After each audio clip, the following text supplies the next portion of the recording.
Subscribe to our channel, press the bell icon and never miss an update from Latestly. इस छठे सत्र के अंदर अपेक्षाओं के अनुरूप सदन का कामकाज नहीं हुआ, इसको लेकर मेरे मन में वेदना है। मेरी कोशिश रहती है सदन में अधिकतम कामकाज हो, विधायी कार्य भी हो, जनता से जुड़े मुद्दों पर भी चर्चा हो, माननीय सदस्य अपने अपने क्षेत्र की अपेक्षा और आकांक्षाओं को भी सदन के माध्यम से सरकार तक पहुंचाए ताकि उनके अभावों को दूर कर सकें। लेकिन इस बार लगातार गतिरोध रहा।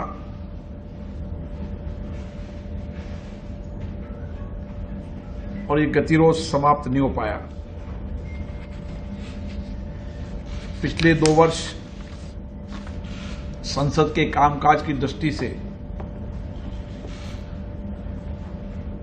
अधिक उत्पादकता वाले रहे। देर रात तक सदन भी चला और कोविड महामारी के समय में भी माननीय सक्रिय रूप से सदस्यों की भागीदारी रही। मेरी कोशिश थी कि इस बार भी मैं सदन को देर रात तक चलाता, सब विषयों पर चर्चा होती, संवाद होता, माननीय सदस्य भी अपने अपने क्षेत्र की बातों को सदन में रखते, लेकिन ऐसा संभव नहीं हो पाया। उसके कारण कुल 17 बैठकें हुई और 21 घंटे 14 मिनट तक चली।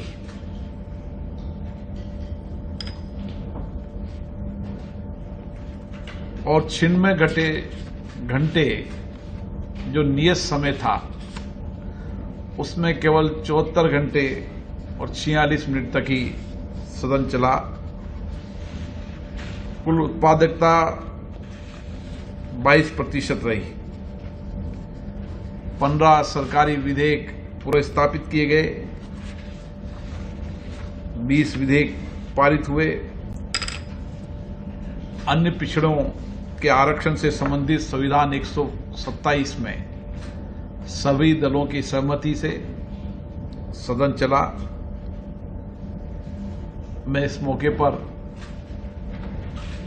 प्रधानमंत्री जी, सभी दलों के नेताओं को धन्यवाद देता हूं जिनका सदन में योगदान रहा। विधेयकों के बारे में मैंने सूची आपको दी है और इन विधेयकों की डिटेल की सूची आपको और भेज दी जाएगी।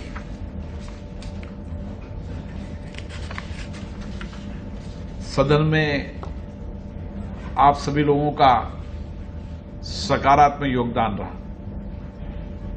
कोविड की इस परेशानी के बाद भी आपने सदन के कामकाज को सकारात्मक रूप से देश के सामने रखा। हर पहलू को आपने देश के सामने रखा। मेरी आपसे यही अपेक्षा है कि भविष्य में भी सदन का कामकाज अधिक हो, हम सकारात्मक रूप से संदेश दे सकें। देश की जनता की भी अपेक्षाएं रहती है कि सदन चलना चाहिए ताकि हमारी अपेक्षाएं, हमारी आकांक्षाएं सदन में के माध्यम से सरकार तक पहुंच सके। और यही प्रयास मेरा हमेशा होता है। कई दौर की वार्ता भी कही गई, लेकिन कई मुद्दों के कारण सफलता नहीं मिली। मैं आशा करता हूं कि भविष्य के अंदर सदन के कामकाज को हम और अधिक देर तक चलाकर जो मुद्दों पर चर्चा नहीं हुई उन पर अगले सत्र में चर्चा हो, सकारात्मक चर्चा हो, क्योंकि संसद लोकतंत्र का वो मंदिर है। I rise in deep anguish to place on record the way this August House is being subjected to sacrilege, and that too propelled by a sense of competition among some sections of the House since the commencement of this monsoon session.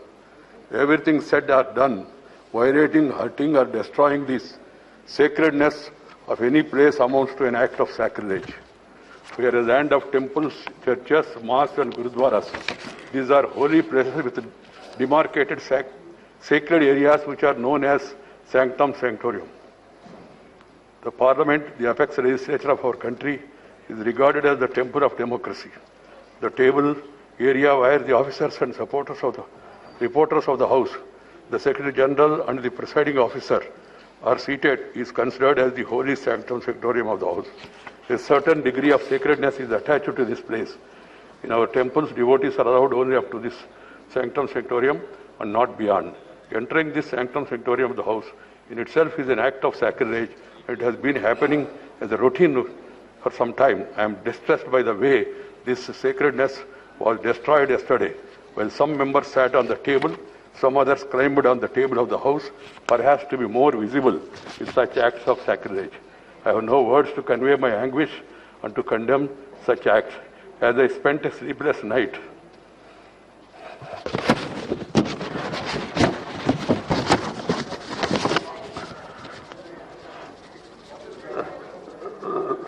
last night, I struggled to find out the provocation or reason for forcing this August House to hit such a low yesterday. A discussion on agriculture problems and solutions was listed. There can be difference of opinion and there can be a specific demand from anybody. They could have discussed it in the House, protested and voted against this thing. And you have got every right, members have got every right to demand for it withdrawal also. But it is for the government to act.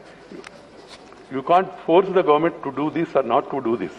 Different kinds are admitted by chair. The language used by the list of business is drafted in such a way that it is acceptable to all sections of the House without denting the thrust of the issue to be discussed. It happened yesterday too, and the chair has been doing it for a year.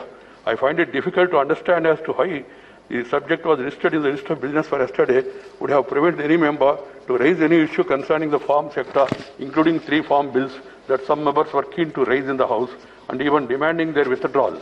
Yesterday was a golden opportunity for the concerned members to have gone on record with their positions on all issues relating to the right of the farmers. But it was not to the,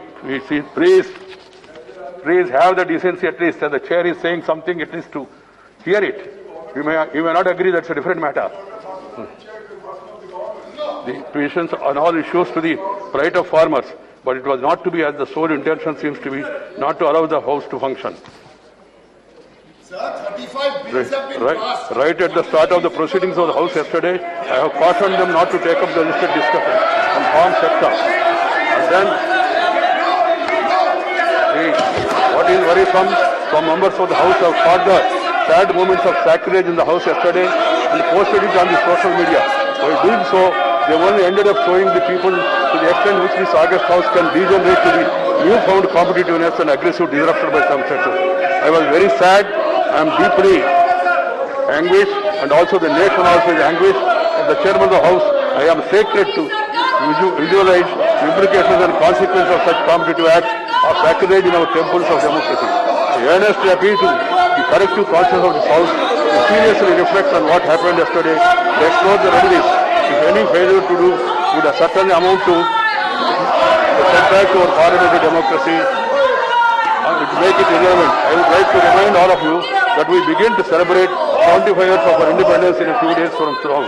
The choice before each one of you is very clear. Either to be best parliamentarian or the worst disruptor. The choice is yours.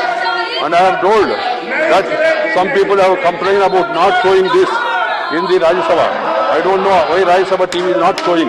This also can be shown. I have no problem. I don't want to run the House like this. I am adjourning the House to meet at 12 a.m.